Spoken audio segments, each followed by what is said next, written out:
Phinde nginamukele ngani sakwethu kuyona channel. Welcome back bafowethu, nginibikelele kuyona channel iChef The Soul TV News. If you're new, please don't forget to subscribe to this channel. Don't forget to like this video as well. Kuthiwa ke licanuke liyafa ke igcoka melisha bafowethu ke licasuke ligane unwami lapha ke licikwa ke izinkulumo ke zikaKhuzani ke. Iziphi ke lezi izinkulumo yilezi ilandelayo ke. Kuthiwa ke uqokwa ke kumculi lapha ke kaMaskandi ke igcoka melisha kwi record of the year emromelweni ke yezindondo ke kumasamba ke sekususe ke ukukhuluma ke phakathi ke kwakhe ke nembangi yakhe ke enkulukazi kuyena ke uKhuzani ethi ke wenzelelwe lokhu ke kuudaba ke esike sathi salidlulisa ke ensukwini noma ke engizothi evikini ledlule sikhuluma nje ngalo lolu daba futhi ke wabonakala umuntu lapha kwenye ama interviews ekhuluma naye ke eqeqebula ngalo lolu daba. So indaba ke iqalwe uKhuzani ke obekhuluma lapha kwenye ama podcast njengoba ke bafuthu ke sengike ngasho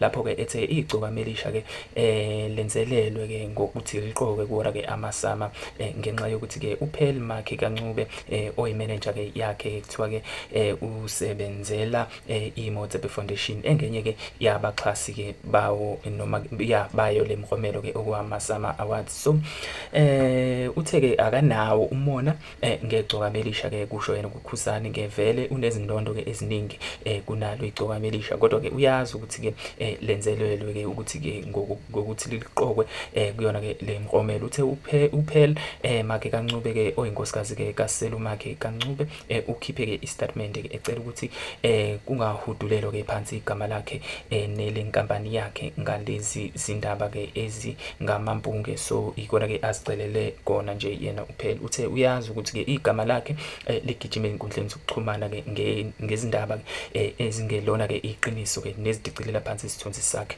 Uthe ke uma ke ngokuthi ke ziyaqhubeka lezi ndaba uzophuqele ukuthi ke athathe izinyathelo zomthetho ngoba lento le izolimaza isithunzi sakhe kanye nenkampani yakhe iWisdom Mobile Marketing Solutions. So kunokuthi ke uKhuzani ke ehlala phansi ke uphinde wabhala ke kuFacebook wathi ke ilula lento ke uma ngikuqambela amanga ngivulele ke icala mina ngizoza nobufakazi kwaphela kusho yena ke uKhuzani bhala ke lapha ke kuFacebook. I don't know bafethu ukuthi ke ngempela uKhuzani ke uzimemela impi ngalento noma mhlambe ke ugijinywa indaba yomona ngoba nakho ke engaqokwanga ke njengomuntu ke ovelele noma ke ingoma yakhe ke evelele lapha yana ke kumasama awards. So mina ke ngokwami ngibheka ivele iParis kwakuyingoma kwasekuqaleni eyayivele ke igijimela kodwa abantu bayithanda ke from ama genres ahlukene yabo from ilentuzana indaba ka hip hop ngokwengxenye hip hop bebeyithanda abantu, afro pop bebeyithanda abantu, nathi sabantu ke be house ke engxenyeni ke ehlukahlukene ke uma singasho afro house ke amapiano wonke umuntu beyithanda nje from all genres beyingakhethile kwayona ke indlela ke lengoma ke emnandi ngayo even namanje yabo. Akusho ke yona ingoma kuphela kodwa kusho nezinamba zabantu ke from ama platforms ahlukahlukene. Sibala ke ku Facebook ku YouTube, sibala ke ku Spotify, sibala nje endaweni ehlukahlukene la kudayisa khona music online. So uKhuzani ke ugxekwe ngabaningi kodwa ke naye ngaso lesenzo sokuthi aqhubeke nokubhala lapha ku Facebook bakhala ngokuthi ke kakhulu ke abanye ke bebemtshela ukuthi ke akagxile emculweni ke aphume ezindabeni ke zabantu ngoba abanye okay uthi ke kuthiwa akaphume kahle kahle endabeni ke ezinye ezingawuthindi umculo yabo.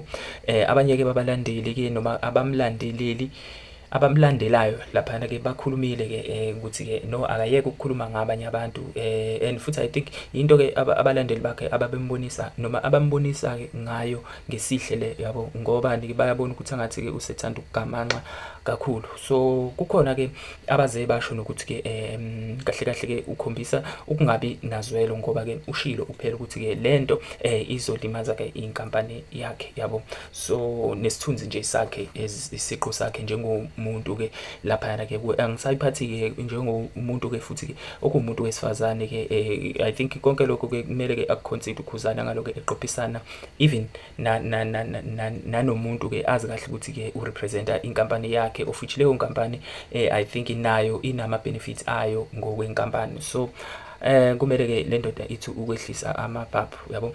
Kuthiwa ke kukhona abaze basho ke nokuthi ke ingoma igcoka Melisha iParis imthwalise kanzima usezama ke ngakho konke ke ukudicilela ke ingoma ke noma igama la lento nje ethintana nengoma yabo phansi. So kuthiwa ke igcoka Melisha lithe alifuni ke ukuphawula kulolu daba ngendaba ke yakhe ke uKhuzani yabo. uKhuzani ke umuntu ke kahle kahle ke abantu abaningi mhlambe ke abangakunothisi ukuthi ke ngaphansi kwekhala imvamisa yakhe ila abangakhona kakhulu umsindo kwezinye ke zezinto.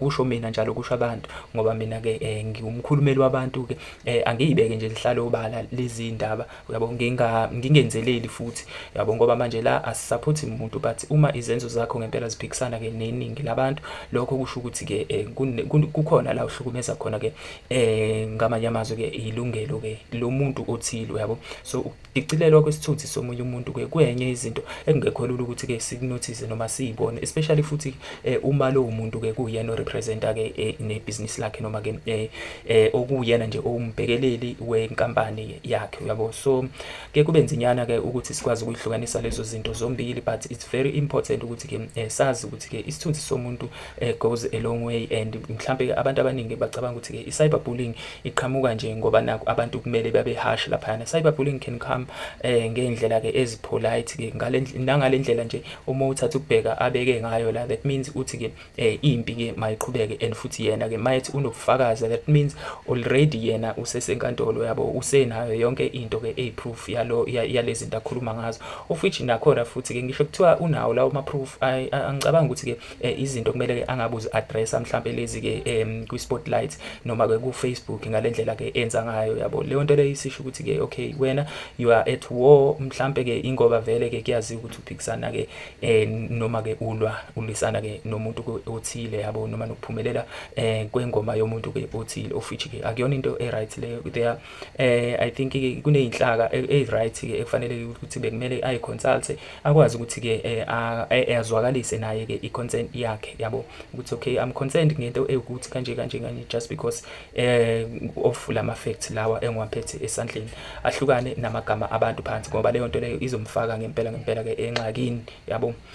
So lento ke eshiwo yilo muntu ke ukhuluma ke ngenzelelwe ukuze ke noma ke ukuzifunela ke udumo nje ngoba vele usephuphile indlela ke asiphuphe ngayo isimenza ke azame ngakho konke ukuthi ke avelele ngoba usephelelwe ke akukho lapha ke athi ke angasakuzami kusho yena lapha ke igcoka Elisha. So iyona ndlela nje ephendule ngayo leyana ke wase emalapho bafowethu, kodwa ke mina nami ngiyofisa ukuthi ke ngizwe lapho kwena ukuthi wena ke ucabanga kanjani bafowethu ngalo lolu daba ngoba manje ayi kuya ngokuyimpela ke angathi ke insizwa ifuna ke ukuba umsipha ihamba igaxela kuyona yonke indawo.